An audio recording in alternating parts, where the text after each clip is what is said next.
Good morning to you watching. This is Smart.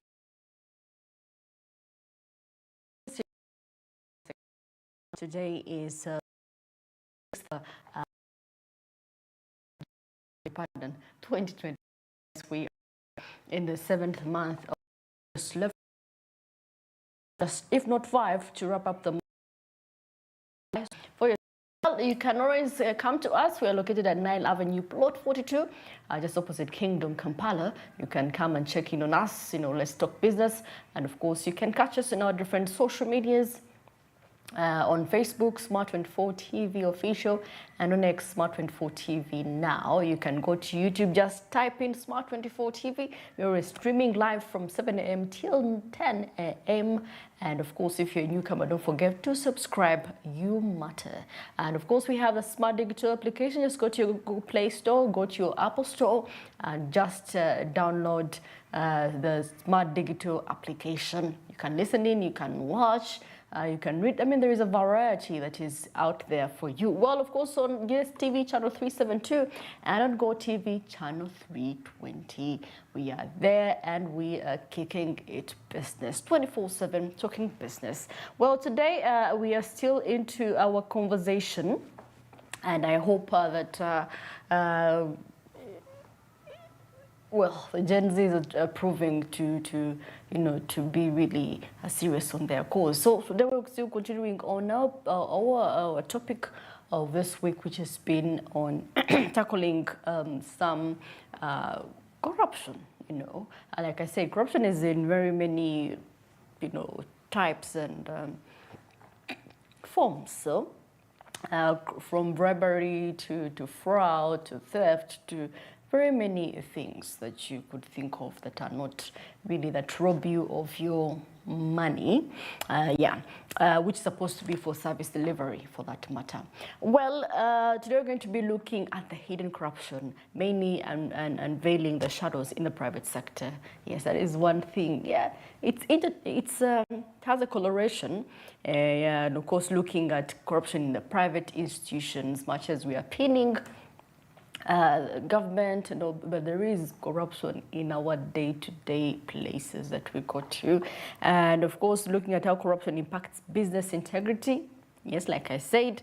And of course, later on in the East End, we shall be looking at the strategies to combat corporate corruption, looking at the dark underbelly of corruption right there. How can we strategize as a country, as people in the private sector, to make sure that we bring an end to this? Well, the Gen Zs have really been up in arms, but so far some have been arrested, which is terrible and bad, but we hope that there's going to be clarity on what is going to be done, and enforcements are going to be really emphasized and taken into consideration.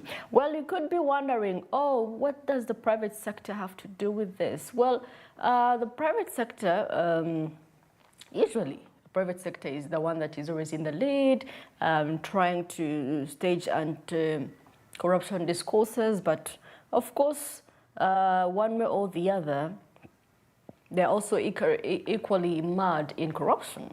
You're saying there is no sector that is exempted from that, and that is why, away from our government, we also have to look into the private sector, the places we go to work, the businesses that we are in. So definitely. So let me tell you, it cuts across to very many things. Like I said, bribery, kickbacks, illicit dealings, in different sectors that have led to corruption. First of all, tax evasion.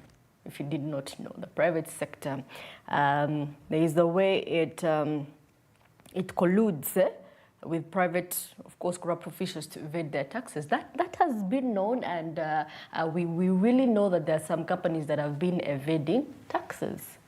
Yeah, that is really absurd. So we have to look into that matter as well.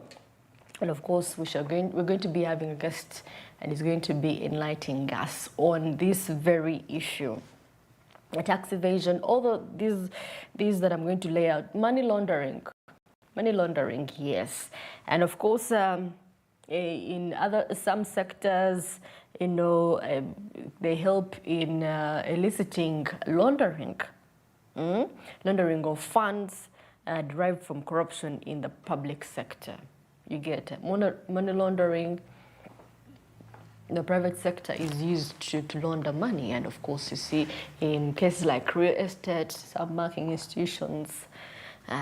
Yes, so really, you have to understand that there is a way the private sector plays a role in all this, yeah, because at the end of the day, if someone has 2 billion, how do you think they're going to clean that money? To make sure that it is being productive and not lying idle into their houses. And of course, even other institutions, religious institutions, well, you'll be surprised on what the world is into, honestly, how far people have gone to manipulate others to make sure that they help clean their money, like I said. So there are very many sectors, extractive industries. We have telecommunications that help, yeah, to move this money, yeah, and the financial services institutions as well, real estate. We can't rule them out, So there is still lack of transparency, weak regulatory frameworks, like yesterday we were talking about. There is need for more enforcement, yeah. So definitely we have much and more. Well, of course, like I said, in corruption, how it impacts the business integrity. You are a tax evader, first of all. Okay, it could be that one would be known to you as a business person, whoever you're working with, yeah, that could be known to you as a person. But at the end of the day, as you evade taxes, to your neighbor who has been paying each and every time you get, and your business is thriving over and over again. That is why, in most cases, you will see someone saying that they have taxes worth billions. Why? Because over time they've been evading them. And of course, with this IFRS new system, which traders did not really agree with, or they agreed with, but they did not really understand what it was all about. But I hope that they are learning, because the president really suggested they should have offices there in the CBD, so that there is clarity on anyone that wants to know more about the system. Yes, systems have been put in place, but there is weak enforcement. Yeah, of course, fear of retaliation. Once I speak out, oh goodness, something is going to come up. I may be, there's a way they throw them into, there's a way it's not okay when they're picking you up from there. So, like I said, there are very many ways that the private sector is really getting involved into corruption. The moment you have a boss and they are bribing, that's already corruption itself. They are bribing, and first of all, wage theft. That is also, you're not paying, you're not being paid on time. That is also some of the things that are into the private sector that we need to address. Yeah, procurement fraud, the private sector, public sector contracting, awarded to private companies through corrupt practices, inflated prices, substandard goods, and kickbacks are common occurrences. Well, yeah, this is true actually. When they want to procure things, people tend to go to the cheap ones, because at the end of the day, they want some balance. Yeah, they want some balance. Then we have substandard things. I think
that they've failed to locate the PDA money among people.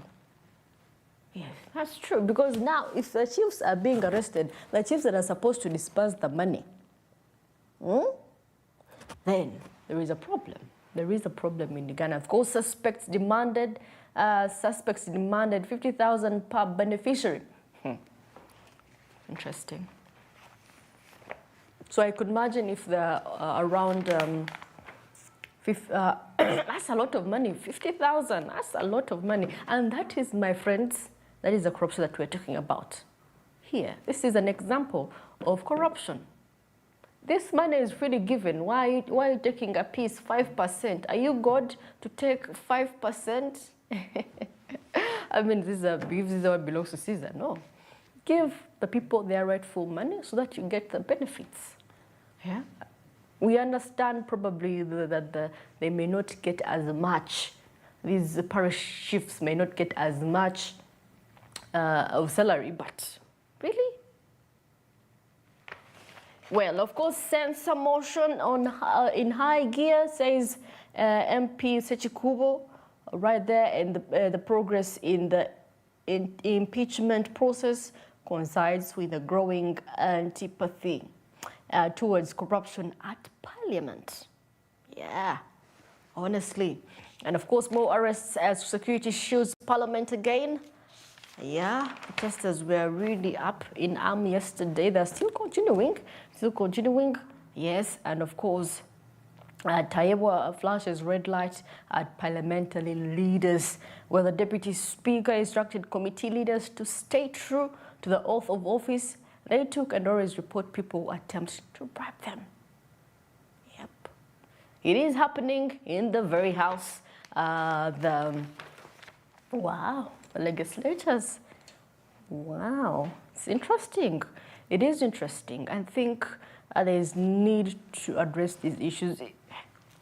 It's the more you read these papers, the more you really get disappointed. Well, of course, government releasing 30 billion Ghana shillings cars for cultural institution, and of course. The government has gazetted 30 billion Ghana shillings to support the 17 cultural institutions to run their programs. Now, of course, each of the cultural institutions will now receive a monthly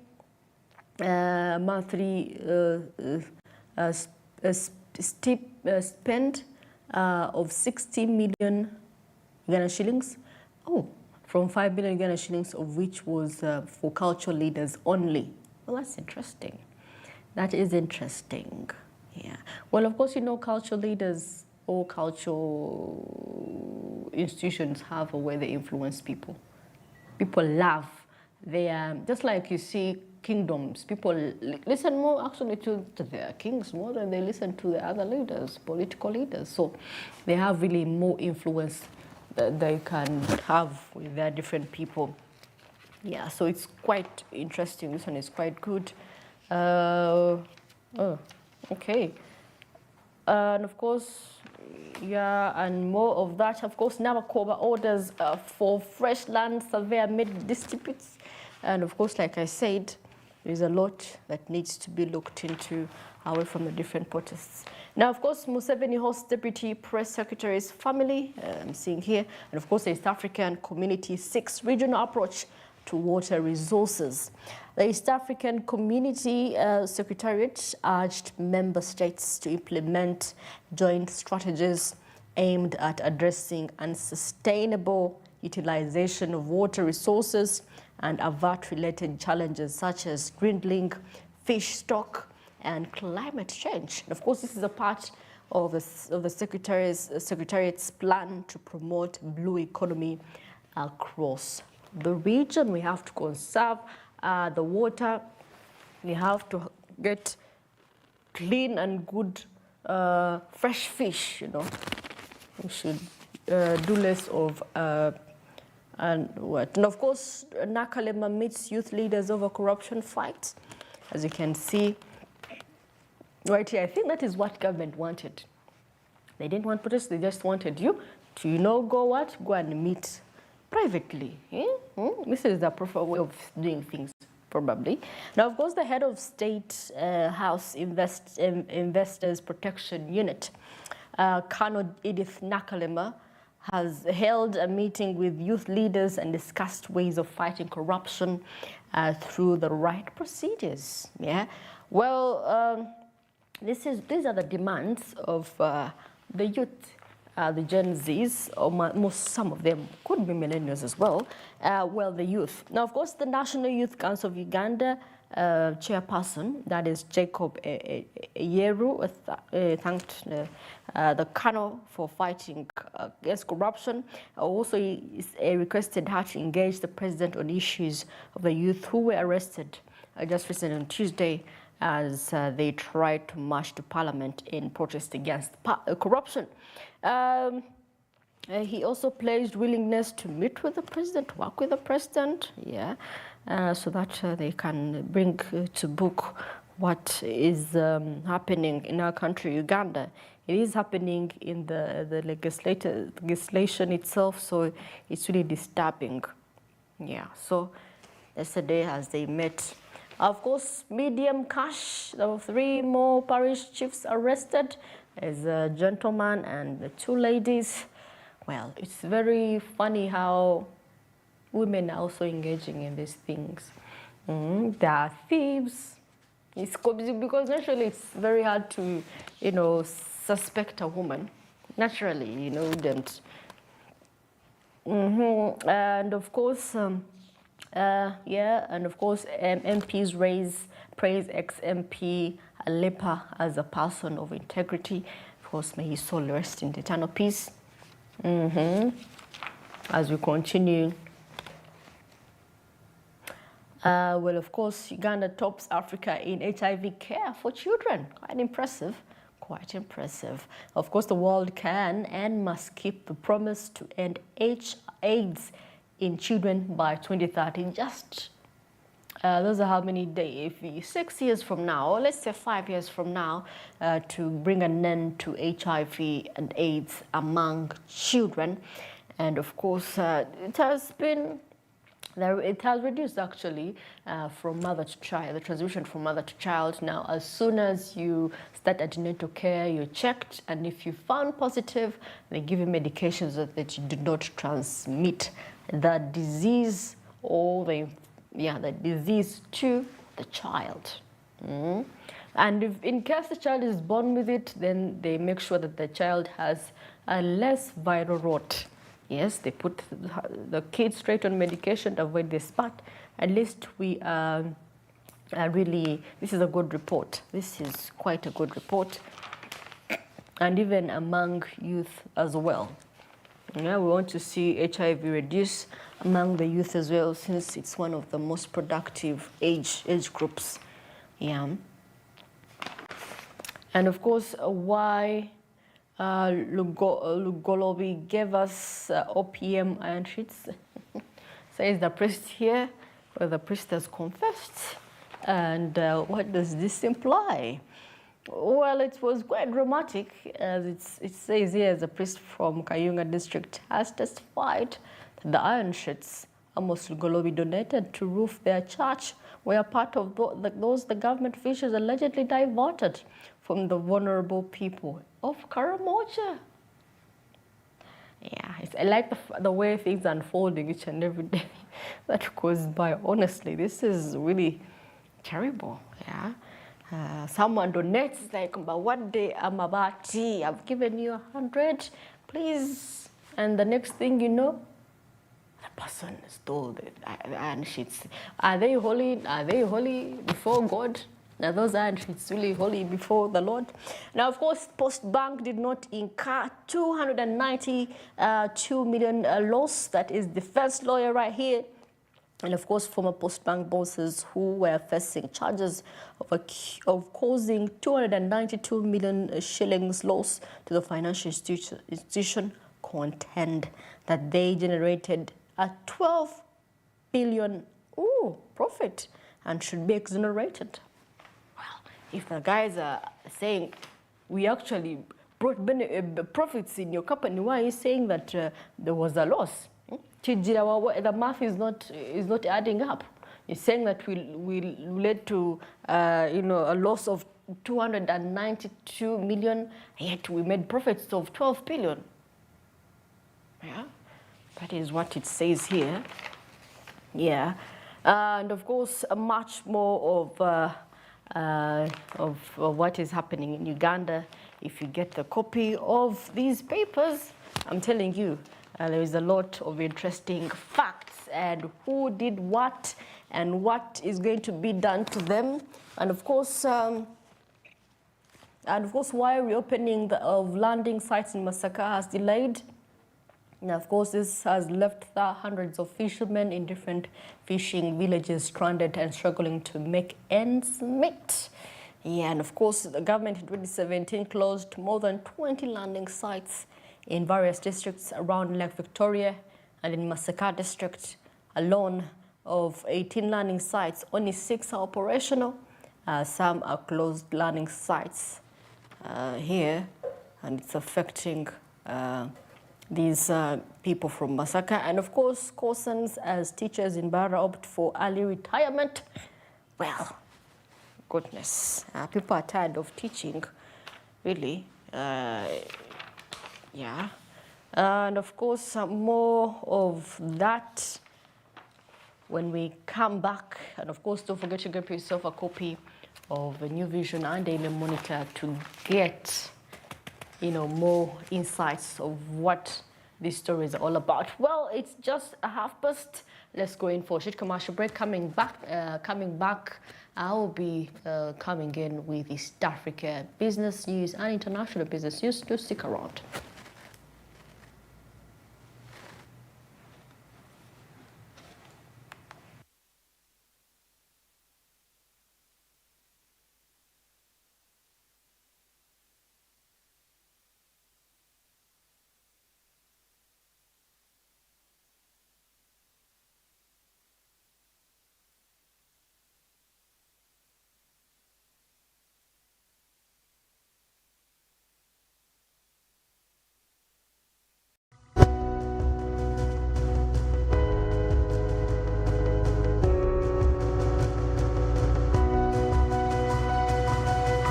Smart 24, driving business.